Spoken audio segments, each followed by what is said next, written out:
Hi guys, நம்ம Tamil media winner சகால episode 46 தான் பார்க்க போகிறோம். வாங்க வீடியோக்குள்ள போயிடலாம்.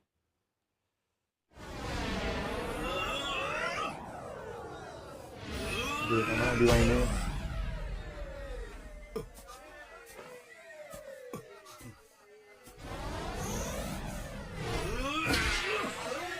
ஓ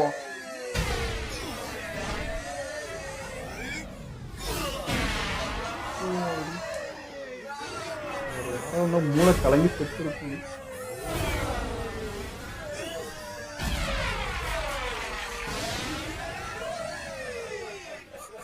டேரக்டா அடி வாங்காம திருப்பிக்கிறான் மூஞ்சி.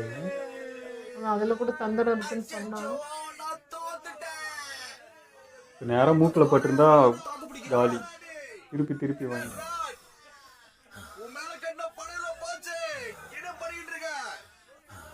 இவன் தான் டயர்டா வரும்.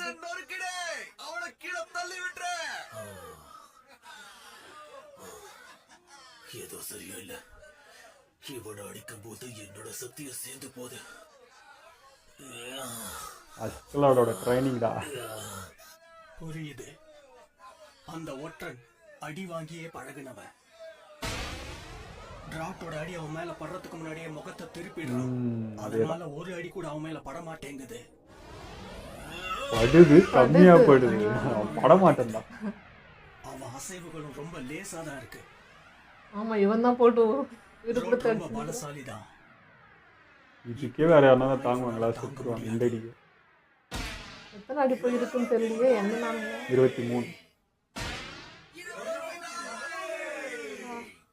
23. ஆனா இப்படி அடி உதையெல்லாம் கடைசி வழியா தான் இருக்கணும். எனக்கு அந்த முத வழியை கத்துக்கணும். இதுக்கான முத வழி என்னன்னு தெரிஞ்சுக்கணும். ஒருவேளை இதுதான் நீ சொன்ன அந்த முதல் வழியா இருக்குமோ? திருப்பி அடிக்க கூடாது, அடிய வாங்கிக்கணும். இனிமே இப்படித்தான் நீ காந்தி பண்ணி அமைதி வாழ்க்கை முழுக்க இப்படித்தான் நீ இருக்க போறியா?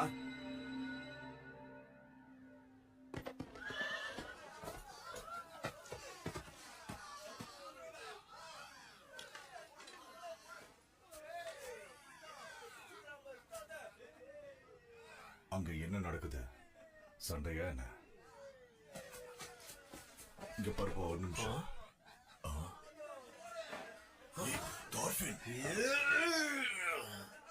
நிறுத்துக்க. என்ன நடக்குதுங்க? எனக்கும் அந்த பண்ணைக்கு எந்த சம்பந்தமும் இல்ல.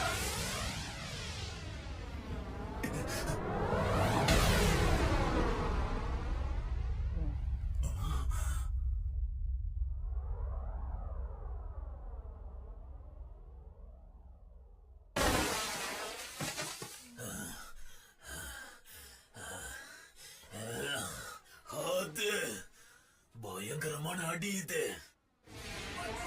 அப்பயும் எழுந்து நிற்பான். அவனை பற்றி தெரியாது.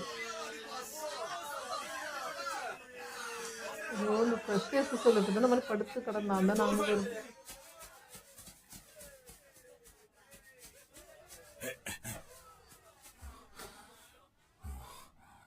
என்ன பண்ணிட்டு இருக்கீங்க ரெண்டு பேரும்? நீங்க ரெண்டு பேரும் பண்ணையை விட்டு போயிட்டீங்கன்னு தான் நினைச்சேன். ஏக்கு துடிக்கிறான். எதுக்காக இப்படி அடி வாங்குறீங்க? 100 அடி தாங்கிக்கிட்டானா அரசர்கிட்ட நேரடியா பேசிடலாம். அப்படி அவன் ஒரு பந்தயத்துக்கு ஒத்துக்கிட்டு தான் இங்க வந்து நின்னா. இது எல்லாத்தையுமே இங்க இருக்கிறவங்க தான் சொன்னாங்க. இது கொடுமை. பண்ணைக்காக இவன் இவ்வளவு தாங்கிக்கிறான்.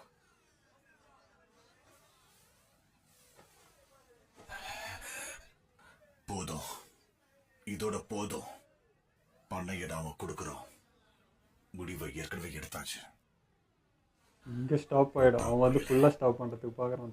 என்னதான் இருந்தாலும் உனக்கு இவ்வளவு இறங்கின மனசு இருக்க கூடாது. பேச்சுவார்த்தையில முடிகிற விஷயமா இருந்தா இது எப்பவோ முடிஞ்சிருக்கும்.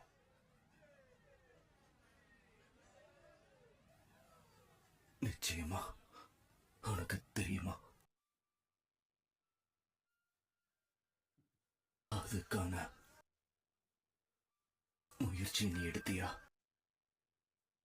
நீ அமைதியா இரு. மனமா இதை முடிக்க நீ முயற்சி பண்ணியா?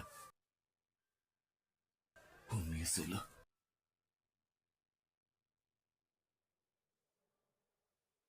அவங்க வாழை எடுத்த உடனே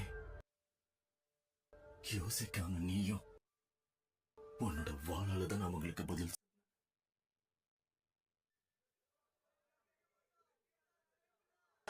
திரும்பி பாரு தம்பி. என்ன?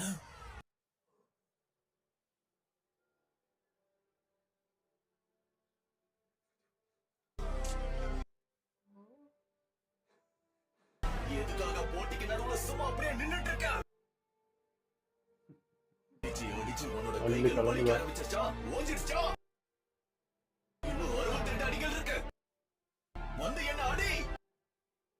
எனக்கு இதை விட நிறைய வேலை இருக்கு. எனக்காக என்னோட மக்கள் காத்துக்கிட்டு இருக்காங்க. பழைய தோல்வின்ற கூஸ்பம் மூமெண்ட்ஸ்.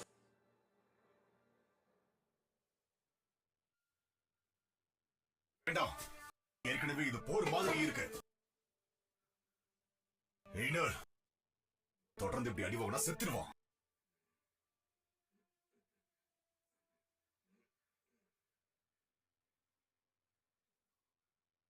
இத்தனை நாளா இதை தான் இவங்களும் சொன்னாங்க, நீ கேட்டியா?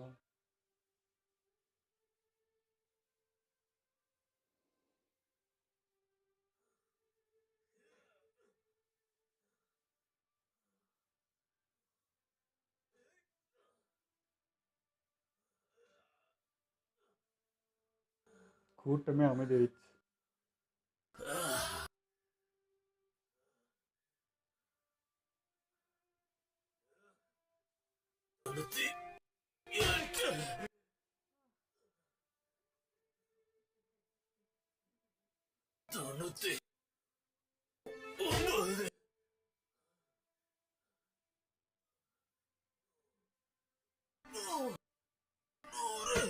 அவ்வளோதான். எவ்வளோ நேரம் அடிக்க முடியும்?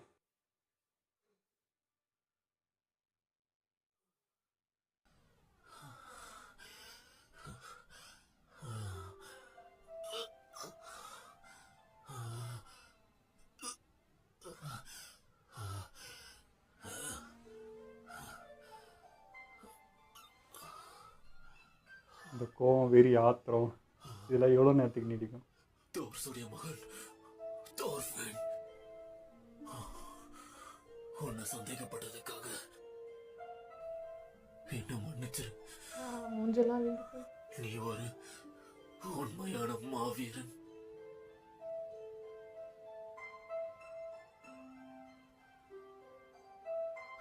தளபதி தேங் நம்மள மாதிரி ஒரு காலத்துல இந்த ஆளும் அரசனுக்கு காவலனா இருந்தவன் தான்.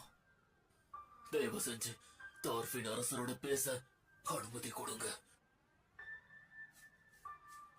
கல் மனசுக்காரங்க கரைய வச்சு. நீ குள்ளமா இருக்க, ஆனா பயிற்சியை சிறப்பா எடுத்திருக்க தார்ஃபின்.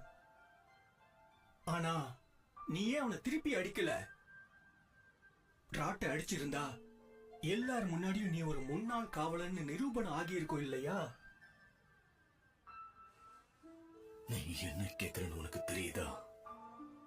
அமைதி பேச்சுவார்த்தைக்காக வந்த நான் எப்படி இங்க இருக்கிறவங்களை அடிக்க முடியும்?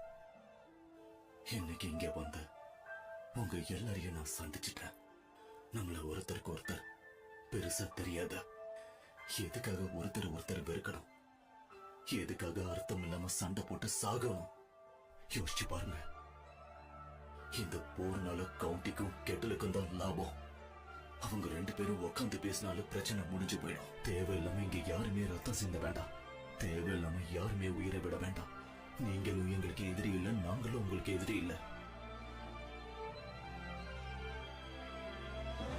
நமக்கு எல்லாரும் ஒண்ணுதான். எல்லாருமே இந்த உலகத்தை சேர்ந்தவங்க தான். நம்ம எல்லாருக்கும் இந்த பகைமன்ற சொல்ல தேவையில்லை. அப்பா அப்பா சொன்னது இப்பதான் புரியுது.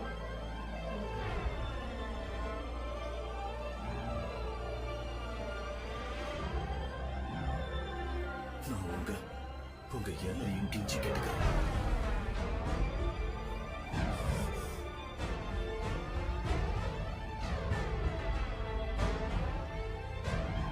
நீ ரொம்ப துணிச்சலானவன் தான். சுத்தி இத்தனை வீரர்கள் இருந்தும் கூட போர் வேண்டான்னு தைரியமா மறுக்கிற. ஆனா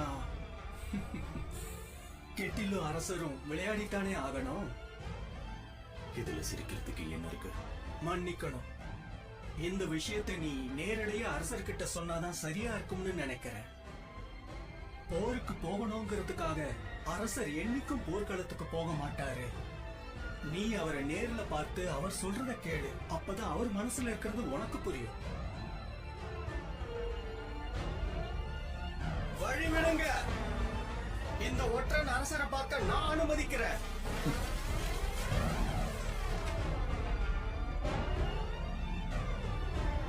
ஒரு ஒற்றனுக்கு இவ்வளோ மரியாதையான வரவேற்பு என்ன பார்த்துருக்கீங்க? ஈனா, போகலாம். யார் இந்த போர் ஆரம்பிச்சாங்களோ அவங்களே நம்ம நேர்ல பார்க்க போறோம். உனக்கும் அவர்கிட்ட சில விஷயங்களை சொல்ல வேண்டியிருக்குல்ல? ஆமா, கண்டிப்பா இருக்கு. நான் நிறைய வச்சிருக்கேன்.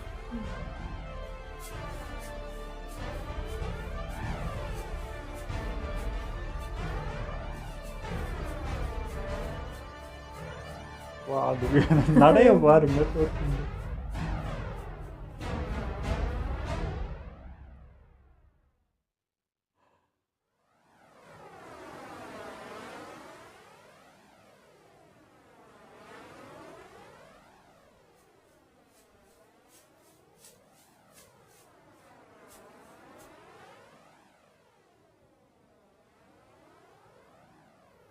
இவங்க எல்லாரும் இந்த போர்ல உயிர் விட்டவங்களா? எதையும் பார்க்காத ஈனார். பேட்டர், பார்க்காத. இறந்து போன உங்களோட கணக்கு பார்த்தா உன்னால அமைதியாவே இருக்க முடியாது. தயவு செஞ்சு பார்க்காம நேரா வா.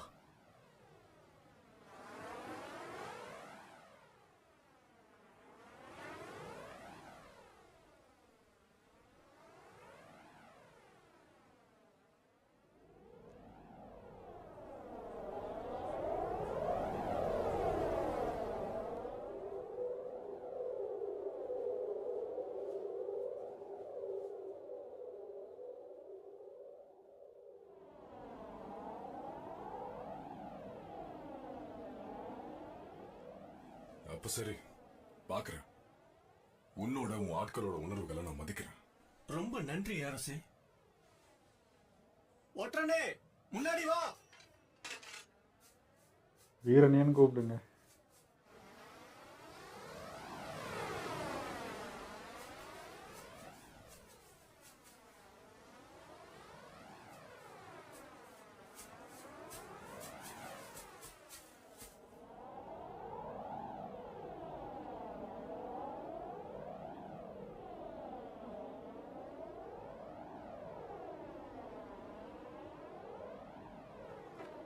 நீ இன்னும் உயிரோட தான் இருக்கியா?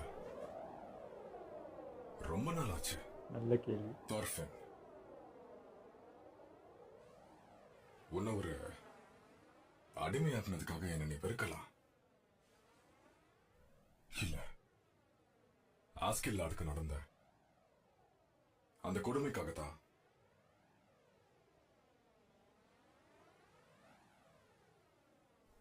தானிஷ் அரசருக்கு எதிராக வாழ உயர்த்தினதுக்கு அப்புறமும் நான் இன்னும் உயிரோட இருக்கேனா? உங்களுக்கு நான் நன்றி கடன் பட்டிருக்கேன். என் மேல இரக்கம் காட்டியிருக்கீங்க. உங்க முகத்துல நான் ஏற்படுத்தின அந்த தழும்புக்காக என்ன நீங்க மன்னிச்சிருங்க. அரசர் முகத்துல தழும்பை ஏற்படுத்தினது இவன் தானா? தோர்ஃபின் கர்லி ஷிஃபினே. அவ்வளவு பெரிய சண்டையில அரசரையே வீழ்த்தக்கூடிய தைரியம் உள்ளவனா? இவன் இளமையா இவ்வளவு சின்னதா இருப்பான்னு நினைக்கவே இல்லை. நீ அரசருக்கு எதிரா இந்த முகத்தை வச்சுக்கிட்டு நீ யாருன்னு சொல்றது ரொம்ப கஷ்டம். ஆனா எனக்கு தெரிஞ்ச தார்ஃபினா தான் இருக்கணும். நீ எனக்கு தெரியும். பாராட்டத்தக்க விஷயத்தை சொல்லதான் நீ வந்திருக்க. 4 வருஷம் இல்ல? அதுக்குள்ள 4 வருஷம் ஓடி போச்சுல. ஒரு மனுஷன் மாறுறதுக்கு போதுமான கால அவகாசம் தான்.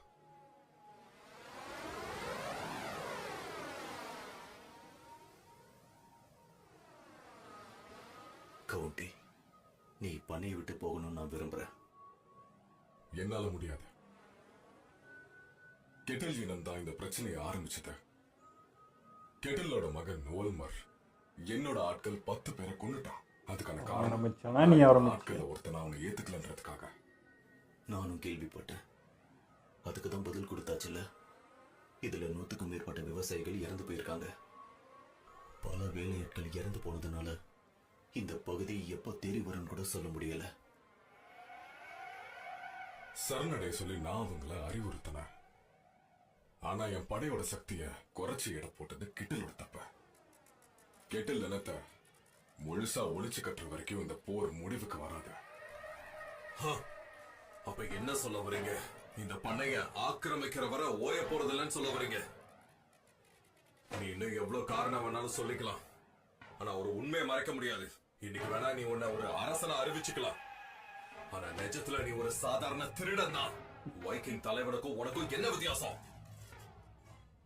அந்த அளவுக்கு ஒரு பண்ண வேணும்னா நீயே சொந்தமா உன்னை உருவாக்கு.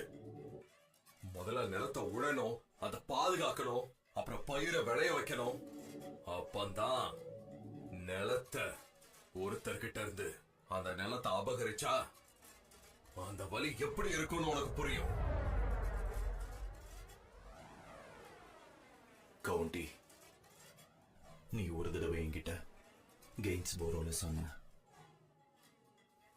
இந்த இடத்துல நீ ஒரு சொர்க்க பூமியை உருவாக்க போறன.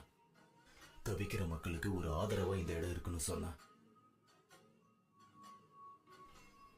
இன்னும் நீ அதே எண்ணத்துல தான் இருக்கியா? வைக்கிங் தலைவன், அது உண்மைதான். நீ சொன்ன மாதிரியே நான் ஒரு வைக்கிங் தலைவன் தான். ஆனா நான் ஒரு இறையாண்மை கொண்ட அரசு. வடக்கு கடலுடைய சக்தி வாய்ந்த வைக்கிங். வடக்கு மிகப்பெரிய பிரதேசத்தை ஆள்றவன். 1000 கப்பல்களையும் 10,000 ஆட்களையும் வழி நடத்துறவன். என்னோட சக்தி மனித அறிவுக்கு எட்டாது. அதனால தான் நடக்காததும் நடக்குது.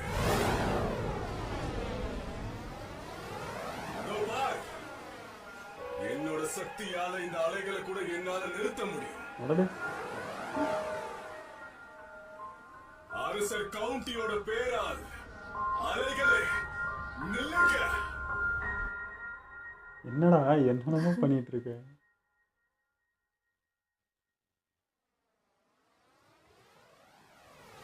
எங்க ஏடா கோமாளித்தனம் பண்ணிட்டு இருக்காங்க? பாத்தியா என்னோட சக்திய? இப்பவாச்சும் புரியுதா? இந்த அலைகளை தடுக்கிற சக்தி கூட எனக்கு கிடையாது. என்ன ஆச்சு உனக்கு? இந்த கடல் அலைகள்லாம் இயக்கிற சக்தி யாருக்கு இருக்கு தெரியுமா?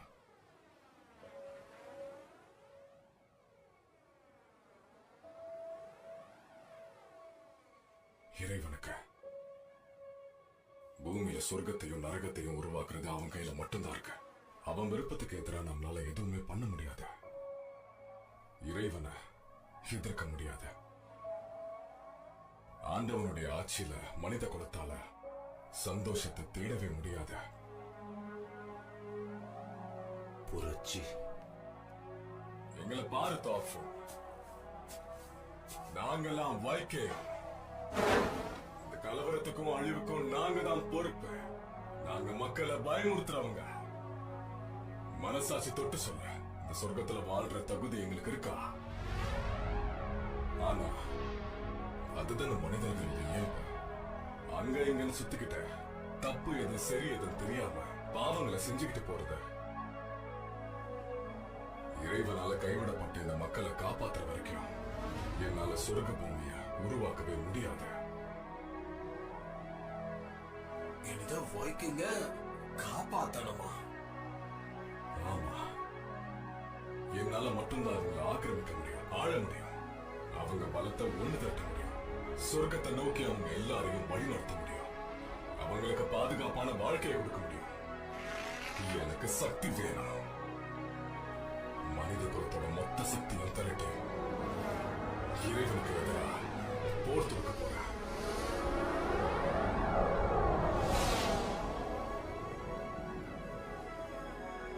நீ அற்புதமான மனிதன் கவுண்டி.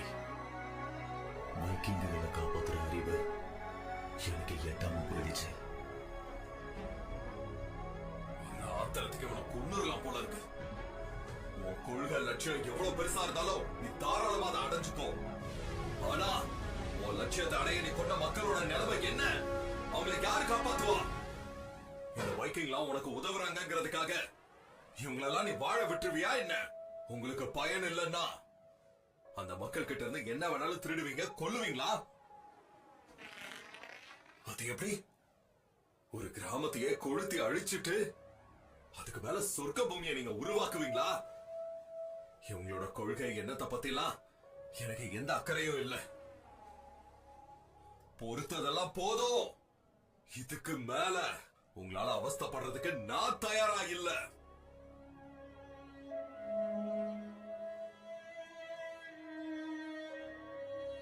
நீ என்ன வெறுக்கலாம், நான் உன்கிட்ட மன்னிப்பெல்லாம் கேட்கவே மாட்டேன். நீ என்ன சொன்ன? நீ என்ன சொன்ன? சொன்னா வேண்டாம்.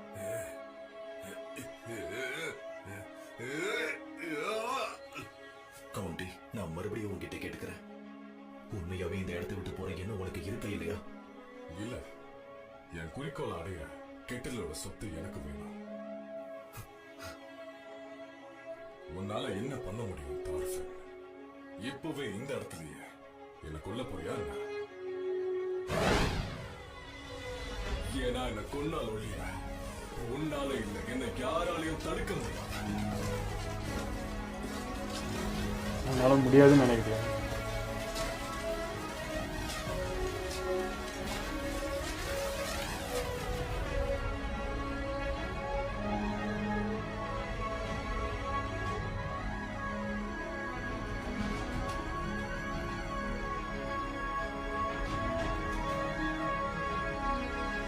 உங்களுக்கு நிற்கிறத பார்த்துட்டு தான் தனியாகவே வந்திருக்கான். இந்த சுத்து வேற போடுறான். எபிசோட் ரொம்ப சீரியஸாக போயிட்டுருக்கு. ஆனால் எனக்கு வந்து ஒரு டைலாக் ஞாபகம் வந்தது. பட் அது காமெடி டைலாக் தான். கர்வம் தலைக்கேறிய மன்னாவும் ஆட்சி கவுள போகிறதுன்னு 23ஆம் புலிகேசியில் ஒரு டைலாக் வரும். எனக்கு அந்த டைலாக் தான் ஞாபகம் வந்தது. ரொம்ப கர்வம் ஏறி இருக்குன்றதும் தெரியுது. அது எனக்கு பார்க்குறப்போ கவுண்டியோட அப்பாவை பார்க்குற மாதிரி தான் இருந்தது. அவ்வளோ பவர் வேணும், அதை எடுத்துகிட்டு நான் கடவுள் முன்னாடி போய் நிற்க போகிறேன் அப்படின்றது வந்து ஒன்றுமே இல்லையே. அப்படி நின்று இப்போ என்ன, ஒரு கடல் அலையை கூட நான் நிறுத்த முடியாது, இது கடனால் தான் முடியுன்ற. ஸோ இவ்வளோ பேர் நீ எடுத்துகிட்டு போனாலும் ஒரு அலை வந்தால் எல்லாருமே காலி. மனுஷங்களோட இதுவே அவ்வளோதானே. இயற்கைக்கு முன்னாடி என்ன பண்ண முடியும்? இது கடவுளால் முடியும்ல. இது சிம்பிளுங்க. இப்போது எல்லா கடவுளும் வந்து மனுஷங்கள்கிட்ட வந்து இறங்கி வந்து அவங்களுடைய தாட்டை விதைச்சிட்டு போயிட்டாங்க. மனுஷங்கள்கிட்ட சொல்லிட்டு போயிட்டாங்க. அது இந்துனா இருக்கட்டும், முஸ்லீமாக இருக்கட்டும், கிறிஸ்டினாக இருக்கட்டும், 3 பேர் தான் அதே தான். எல்லா கடவுளும் பார்த்திங்கன்னா மனுஷங்க கூட வாழ்ந்து இங்கே இருந்து அவங்களால என்னென்ன தாட்லாம் வந்து மனுஷங்கள்கிட்ட சொல்லி அமைதியான வழியில் எடுத்துகிட்டு போக முடியுமோ, சொர்க்கத்தை உருவாக்க முடியுமோ எல்லா கடவுளையும் வந்து ட்ரை பண்ணிச்சு. ஆனால் முடியல. அதுதான் நிஜம். இந்த மனுஷங்களோட மூளை வந்து அது பேராசைப்படுது. ரொம்ப ஆசைப்பட்டு ரொம்ப ஏங்கி இது பண்ணுது. அது வந்து நம்மளால் கண்ட்ரோலே பண்ண முடியல. என்னதான் நம்ம பண்ணாலும் அது வந்து அப்படியே வளர்ந்துட்டே போகுதுன்னாலும் அவனால முடியாமல், சரி என்னோடய எண்ணெய் ஓட்டத்தை உனக்குள்ளே விதைச்சிட்டு போயிட்டேன், முடிவு உன் கையில். ஒன்று இங்கே முடிஞ்சால் நீ சொர்க்கத்தை கேட் பண்ணி வாழ்ந்துக்க, இல்லையா இறந்து என்கிட்ட வா நான் சொர்க்கத்தை காட்டுறேன்ட்டு எல்லோரும் கிளம்பிட்டாங்க மேலே. இவ்வளோதான் எனக்கு தோன்ற விஷயம். ஸோ அதான் இங்கேயும் நடந்துச்சு. இங்கே ஒன்றால் க்ரியேட் பண்ண முடிஞ்சால் என்னோடய தாட்டை வச்சு க்ரியேட் பண்ணிக்கோ, நீயே கடவுளாக மாறிக்கோ. இல்லையா முடியலையா கிளம்பி வா, அங்கே வந்து நிம்மதியாக எல்லாரும் இந்த ஆசை இருக்கிறனால தான் நீ இவ்வளோ ஆட்டம் ஆடுற. அந்த ஆசை மொத்தத்தையும் திறந்துட்டுனா அங்கே உனக்கு ஒன்றும் இல்லைல்ல, அங்கே வந்துரு, அப்போ நான் காட்டுறேன் சொர்க்கத்தைன்னு அவங்க கிளம்பிட்டாங்க. அவங்களாலே முடியல. ஸோ மனுஷங்களோட எண்ணம் அப்படி, அவ்வளோ பேராசைன்றது தான். இப்போ இன்றைக்கி நடக்கிற இப்போ இதே விஷயந்தான். இப்போ தோர்பின் மாதிரி யோசிக்கிறது தான் நம்ம மகாத்மா காந்தின்னு வச்சுக்கோம். இந்த பக்கம் இவர் யோசிக்கிறது வந்து நம்ம சுபாஷ் சந்திர போஸ் தான் நான் ஞாபகப்படுத்துச்சு. இப்போது இந்தியா இங்கே சுதந்திரம் பெற்றதுக்கு காரணம் வந்து காந்தி வழியில் போனதுனால தான் கிடச்சிச்சு. ஆனால் அது நிரந்தரமாக இப்போ வரைக்கும் இந்த டைம் இந்த செகண்ட் நிற்கிறதுக்கு காரணம் வந்து சுபாஷ் சந்திர போஸ் வழி எடுத்ததுனால தானே, அவர் ஆர்மி க்ரியேட் பண்ணனால தானே. இப்போ இங்கே நம்ம சகஜமாக வாழ்ந்துட்டு இருக்கோம், ஒரு காற்று சுவாசிச்சுட்டு இருக்கோம், நிம்மதியான்றதுக்கு காரணம் அவரோட வழி எடுத்ததுனால தான் இப்போ நிற்குது. சுதந்திரம் பெற்றது அவர்னால தான், ஓகே. பட் அது இத்தனை வருஷம் தாங்கி நிற்கிறதுக்கு காரணம் யார்? சுபாஷ் சந்திரபோஸ் ஒரு வழி தான். வேற இப்போ காந்தி வழியிலே நம்ம அப்படியே நின்றுந்தோன்னா இப்படி இவ்வளோ அமைதியாக இருந்திருப்போமா? நீங்கள் யோசிச்சு பாருங்கள். இந்திரா காந்தியோட முடிவு என்னன்றது உங்களுக்கு தெரியும், அது ஆர்டிக்கல் படித்தா தெரியும். அவங்க அன்றைக்கி ஒரு பேப்பரில் சைன் போட்டிருந்தா என்ன நடந்திருக்கும்னு யோசிச்சு பாருங்கள். இப்படி இருந்திருக்குமான்றது தான். இவங்கெல்லாம் வந்து அது பிடிவாதமாக இருந்து இல்லை இதுதான் சரியான வழி, இல்லைனா நம்மளை வந்து அடக்கிடுவாங்கன்றதுனால தான் இப்போ இந்த இந்த நிம்மதியாவது இருக்குது. ஸோ எனக்கு அதை தான் சொல்ல தோணுச்சு. வேறு வழி இல்லை, இந்த கடவுள்கிட்ட போட்டி போகிறதா அதெல்லாம் இல்லை. இருக்கிற மனுஷனோட தாட்டு மாறிட்டே இருக்குது, ஆசை வந்துகிட்டே இருக்குது, பக்கத்து ஊர் இந்த ஊரை பண்ணுறது அந்த ஊர் பண்ணுறதுன்றப்போ அவங்கவுங்களுக்கும் ஒரு பார்டர் க்ரியேட் பண்ணிக்கிட்டு அதுக்குள்ளே இருந்துப்போம். நீ என் பார்டர் வர்றதை நான் அவன் பார்டர் வரல, வந்தால் சண்டை, இப்படின்னு ஒரு இதுக்கு வந்துட்டாங்க. இவ்வளோதான் இப்போதைக்கு நாகரிகம் எடுத்துகிட்டு வர முடிஞ்சிருக்கு, இவ்வளோதான் பண்ண முடிஞ்சிருச்சு. அதுவும் அந்த முடிவு பண்ணதுனால தானே, சுமூகமாக அது பேசுறதுனாலையோ அதை பேச்சுவார்த்தை நடத்தி தானே ஒன்று பண்ண முடியுது. ஸோ அதுதான் இங்கேயும் இப்போ தோற்பின் அடி வாங்கும்போது கூட நீ சொன்னல, எவ்வளோ தான் அடிக்க முடியும் ஒரு கட்டத்துக்கு மேலே, அவங்களுக்கே அந்த மனசு இறங்குன்றது தான். நீங்கள் என்னதான் வந்து நம்ம பண்ண வந்தாலும் நம்மளோட ஒரு செயல், நம்மளோட ஒரு அமைதி வந்து கண்டிப்பாக அவங்களை யோசிக்க வைக்கும்ன்றதான் இங்கே காமிச்ச மாதிரி இருந்துச்சு. அந்த மாதிரி 2 சைடு வந்து அந்த பேச்சுவார்த்தைக்கு உக்காந்தாலே இங்கே சண்டைன்னு ஒன்று இருக்கவே இருக்காது. இப்போ கடைசியாக வந்து இப்போது எனக்கு இந்த எங்கே வந்து நான் சொன்னேன் இல்லையா ஃபஸ்ட்டு டைலாக் வந்து கவுண்டிக்கு அந்த கர்வம் தூக்கிடுச்சுன்னு அது இங்கே காட்டிச்சு எனக்கு. இப்போ 100 பேர் என்னை சுற்றி இருக்கான், முடிஞ்சால் என்னை கொண்டுட்டு இது பண்ணுனா அவனால் முடியாதுன்றியா? அவன் அதில் தான்டா ஸ்பெஷலிஸ்ட்டு. ஸோ அந்த இடத்துல அவன் யோசிக்கல இல்லையா? சப்போஸ் தோற்பின் ஒரு செகண்ட் அப்படி மாறிட்டான்னு வச்சுக்கோங்க, கலவரமே வேறு, நிலமையே வேறு. பார்ப்போம் என்னோட. ஓகே, இதெல்லாம் நம்ம வீடியோ முடிச்சுப்போம். மறக்காமல் லைக் கமெண்ட் ஷேர் பண்ணுங்கள், மறக்காமல் சப்ஸ்கிரைப் பண்ணிடுங்க.